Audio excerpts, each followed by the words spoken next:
Assalamualaikum warahmatullahi wabarakatuh. Saya Ratih Amalia Putri. Di sini saya akan membacakan hasil rangkuman yang telah saya buat dari video yang telah diberikan. Pengertian arsitektur enterprise. Yang pertama, pengertian enterprise. Enterprise adalah sekelompok orang yang memiliki tujuan yang sama, yakni untuk mendapatkan keuntungan. Enterprise berperan sebagai suatu entitas, sedangkan data-data dan informasi yang ada dapat diibaratkan sebagai sebuah sistem enterprise. Menurut The Open Group Architecture Framework atau TOGAF standar versi 9.2, enterprise adalah sekumpulan sekelompok atau organisasi yang memiliki tujuan yang sama. Pengertian arsitektur. Menurut Surendro 2009, arsitektur merupakan suatu perencanaan yang diwujudkan dengan model dan gambar dari bagian komponen dari sesuatu dengan berbagai sudut pandang. Enterprise arsitektur diperlukan karena merupakan sebagai dasar sistem organisasi yang terdiri dari sekumpulan komponen yang memiliki hubungan satu sama lainnya, serta memiliki keterhubungan dengan lingkungan sistem, dan memiliki aturan untuk perancangan dan evaluasi The Open Group 2009. Arsitektur pada awalnya hanyalah sebuah prinsip dan istilah yang digunakan untuk membuat bangunan, tetapi di dalam konteks teknologi informasi, arsitektur diperlukan untuk membangun sebuah sistem. Menurut John A. Zahman, arsitektur adalah suatu kumpulan representasi deskriptif yang dibutuhkan dalam rangka membuat suatu objek dan menjadi tolak ukur untuk mengubah objek yang sudah dibuat. Menurut IEEE, arsitektur adalah sebuah organisasi dasar suatu sistem yang meliputi komponen sistem, hubungan antar komponen, dan antara komponen dengan lingkungan, serta kaidah desain dan perubahan sistem tersebut. Pengertian enterprise arsitektur. Enterprise arsitektur merupakan perancangan proses bisnis dan teknologi di setiap organisasi dan perusahaan, dan kemudian diintegrasikan untuk mencapai suatu tujuan tertentu.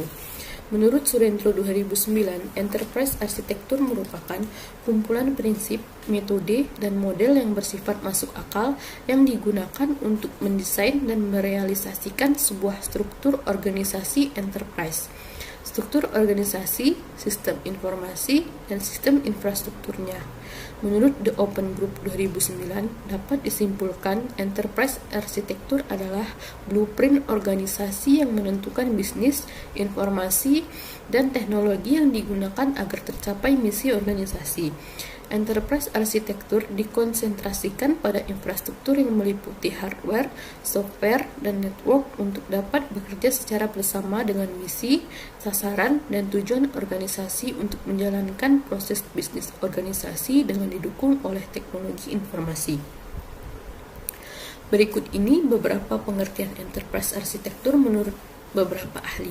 Menurut Gronlund dalam Kosasi 2013, enterprise arsitektur adalah praktek manajemen untuk memaksimalkan kontribusi dari sumber daya organisasi, investasi teknologi informasi, dan aktivitas pembangunan sistem untuk mencapai tujuan kinerjanya. Selanjutnya, enterprise arsitektur merupakan sebuah pendekatan logis, komprehensif dan holistik untuk merancang dan mengimplementasikan sistem dan komponen sistem secara bersamaan. Ini pengertian menurut Zarvik et al. 2006, Cited in Kosasi 2013. Selanjutnya, menurut Garnett dalam Kosasi 2013, mengemukakan bahwa penerapan enterprise arsitektur sering lebih fokus kepada keselarasan antara bisnis dengan teknologi informasi sehingga terkadang seringkali melupakan kebutuhan keamanan dan privasinya. Menurut Ilan Horst, M. dan lainnya, pada Enterprise Architecture at Work 2005, arsitektur enterprise adalah seluruh prinsip, metode, dan model yang koheren yang digunakan dalam perancangan dan realisasi struktur organisasi, proses bisnis, sistem informasi, dan infrastruktur perusahaan. Selanjutnya ada tujuan arsitektur enterprise. Yang pertama itu ada strategi dan orientasi bisnis, merupakan enabler yang menyediakan model bisnis yang baru dengan memperhatikan pengaruh teknologi informasi terhadap bisnis. Yang kedua, kemampuan beradaptasi dan berkesinambungan terhadap perubahan organisasi, berorganisasi, dan pertumbuhan dalam pasar, bisnis, dan teknologi yang dinamis, yang berkelanjutan dengan prinsip dan struktur arsitektur yang terus berlaku. Yang ketiga, efisiensi dan efektif. Strategi berbasis arsitektur dengan berorientasi sukses untuk mengembangkan dan mengimplementasikan I dan C dengan pengaruh yang kuat dan menjamin pemenuhan standar. Yang keempat, transparansi dan komunikasi, melibatkan sejumlah orang dengan komposisi yang berbeda dari manajemen hingga ke pakar teknologi informasi. Adapun menurut Rauf Khayyami 2011, arsitektur enterprise IT bertujuan untuk meningkatkan pengelolaan dan efisiensi TI perusahaan. Arsitektur enterprise memberi spesifikasi holistik tentang strategi, kegiatan utama, informasi dan teknologi, dan fungsi organisasi dan pengaruhnya terhadap proses bisnis. Selanjutnya ada perbedaan arsitektur dan desain. Secara pengertian, arsitektur merupakan sebuah rancangan struktur dari suatu hal, sedangkan desain adalah sebuah rancangan untuk membuat suatu hal. Contohnya pada sebuah kantor, arsitektur berhubungan dengan letak dan banyaknya ruangan-ruangan, tangga, dan basic service seperti sanitasi, ventilasi, dan pendingin ruangan.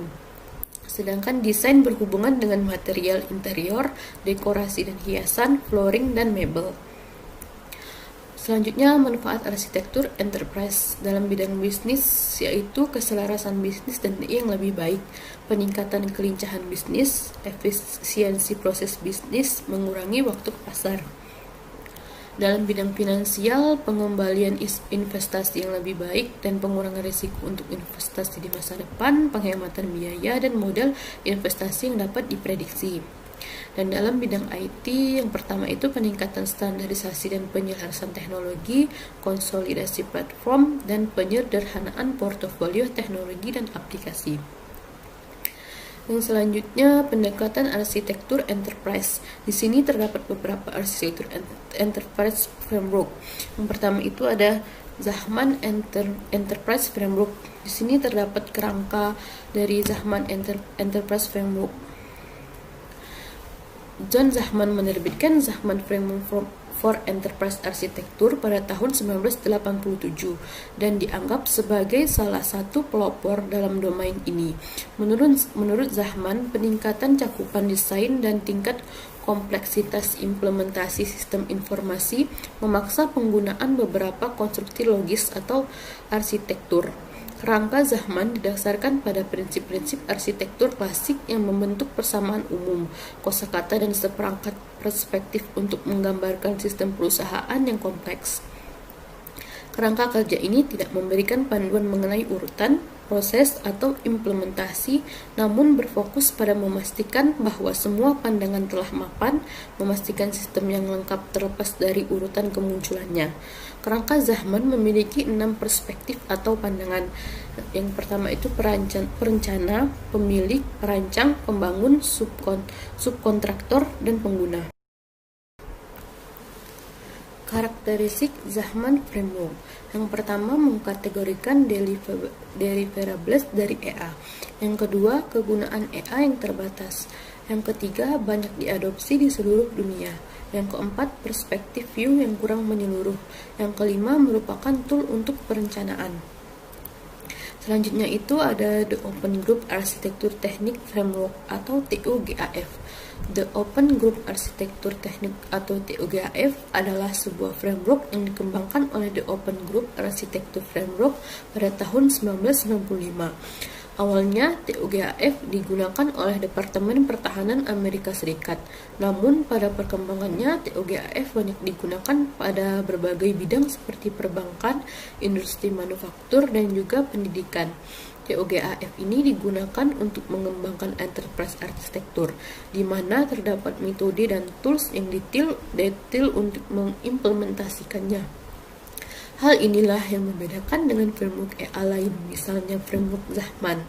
Salah satu kelebihan menggunakan framework TOGAF ini adalah karena sifatnya yang fleksibel dan bersifat open source. Di sini terdapat kerangka arsitektur Open Group atau TOGAF. Kerangka arsitektur Open Group pertama kali dikembangkan pada tahun 1995 dan didasarkan pada kerangka arsitektur teknis Departemen Pertahanan untuk Manajemen Informasi. TOGAF berfokus pada aplikasi bisnis mission kritis yang menggunakan blok bangunan sistem terbuka. Elemen kunci TOGAF adalah arsitektur development method atau ADM yang menentukan proses pengembangan arsitektur enterprise. TOGAF menjelaskan peraturan untuk mengembangkan prinsip-prinsip yang baik daripada menyediakan seperangkat prinsip arsitektur. 3 tingkat prinsip mendukung pengambilan keputusan di seluruh perusahaan, memberikan panduan sumber daya TI, dan mendukung prinsip-prinsip arsitektur untuk pengembangan dan implementasi. Karakteristik TOGAF. Sebagai kerangka kerja perancangan arsitektur, TOGAF memiliki beberapa karakteristik, antara lain termasuk dalam 3 kerangka kerja perancangan arsitektur yang paling sering digunakan. Ini menurut Sehkerman 2003, merupakan kerangka kerja yang bersifat open standar, bersifat netral, diterima oleh masyarakat internasional secara luas, pendekatannya bersifat menyeluruh, dibutuhkan metode yang fleksibel untuk mengintegrasikan unit-unit informasi dan juga sistem informasi dengan platform dan standar yang berbeda-beda. TOGAF mampu untuk melakukan integrasi untuk berbagai sistem yang berbeda-beda.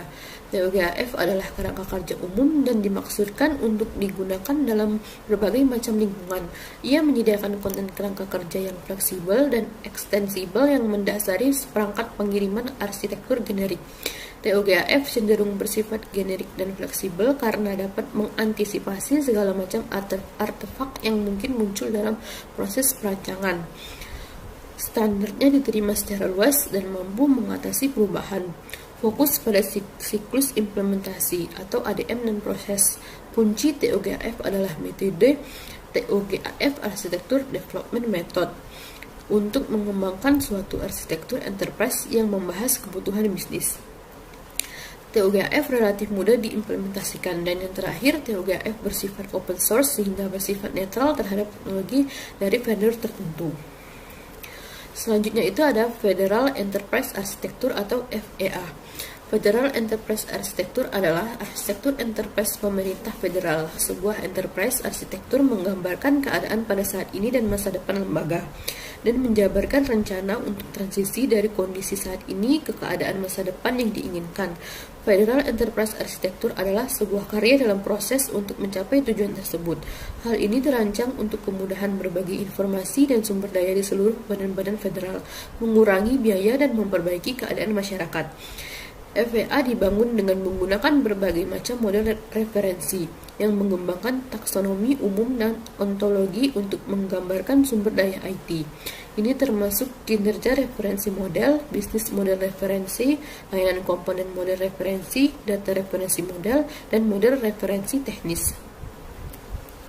Pada FEAF, arsitektur yang ada diperuntukkan sebagai referensi poin untuk memfasilitasi koordinasi yang efektif dan efisien dari proses bisnis yang umum, penyisipan teknologi aliran informasi dan investasi pada federal agensi. FEAF menyediakan sebuah struktur untuk mengembangkan, memelihara, dan mengimplementasikan lingkungan operasional pada top level dan mendukung implementasi dari sistem TI. Pada gambar tersebut menunjukkan gambaran matriks 5x3 FEAF dengan tipe-tipe arsitektur pada sumbu mendatar dan perspektif pada sumbu lainnya. Hubungan antara produk EA terdapat pada sel matriks. Karakteristik dari FEAF. Yang pertama merupakan EA referensi model. Yang kedua standar yang dipakai oleh pemerintahan Amerika Serikat. Yang ketiga menampilkan perspektif view yang menyeluruh. Yang kelima merupakan tool untuk perencanaan dan komunikasi. Struktur komponen FEAF. Struktur komponen FEAF diperuntukkan sebagai referensi poin untuk memfasilitasi koordinasi yang efektif dan efisien dari proses bisnis. Penggunaan teknologi aliran informasi dan investasi pada Federal Agency, FEAF menyediakan sebuah struktur untuk mengembangkan, memelihara, dan mengimplementasikan lingkungan operasional di top level dan mendukung implementasi dari sistem TI. Objektif dari FEAF memungkinkan pemerintahan federal dan organisasinya mencapai hal berikut ini menurut Minoli 2008. Meningkatkan teknologi dan mengurangi pengeluaran TI yang berlebihan di pemerintahan, memfasilitasi integrasi TI dan sharing data antar institusi, menggunakan praktik arsitektur yang umum, membangun institusi bertemu mandat legislatif enterprise arsitekturnya. Yang selanjutnya ada The Gartner Methodology. Menurut Gartner, arsitektur enterprise adalah mengenai menyatukan 3 unsur, yaitu pemilik bisnis, spesialis informasi, pelaksana teknologi. Arsitektur enterprise dalam tampilan Gartner adalah tentang strategi, bukan tentang teknik. Hal ini difokuskan pada tujuan. Salah satu visi yang memiliki konsekuensi besar adalah di arsitektur bisnis, informasi, dan teknik. Gartner Framework Enterprise Architecture juga menjelaskan 4 sudut pandang primer arsitektur. Yang pertama, bisnis, informasi, teknologi, dan solusi. Setiap sudut pandang mewakili konsentrasi yang relevan dengan serangkaian stakeholder. Kasar, pada sudut pandang bisnis mewakili konsentrasi EA. Sudut pandang informasi mewakili arus informasi dan konsentrasi pemodelan. Sudut pandang teknologi mewakili pelaksanaan teknis dan konsentrasi operasional arsitek teknologi. Sudut pandang solusi berhubungan langsung dengan masalah penting dalam arsitektur. Demikian yang dapat saya sampaikan, lebih dan kurangnya mohon dimaafkan. Wassalamualaikum warahmatullahi wabarakatuh.